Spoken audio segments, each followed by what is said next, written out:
चलते जाएं, चलते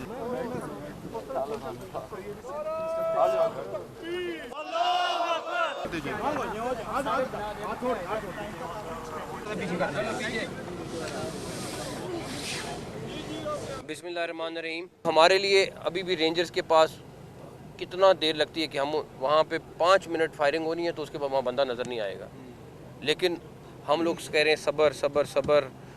इस टाइम हमारे लोग हैं वो पाकिस्तानी हैं, उनकी जानें ना जाएं, लेकिन एक लाइन आती है जहाँ पे हमें फ़ैसला करना पड़ता है कि उनको हमने अपने लोगों को भी प्रोटेक्ट करना है। उन्होंने कल की कॉल दी थी, आज दूसरा दिन है। जो यहाँ पहुँचेगा वो डेफिनेटली कोई सूरत नहीं है कि वो रेस्ट नहीं होगा। हम यहाँ पे आपको एक डिफरेंट स्ट्रेटजी के साथ नज़र आएंगे और डेफिनेटली अगर आते हैं तो ये नहीं हो सकता वो आएँ और हम उनको जाने दें। ये बड़ा क्लियर है।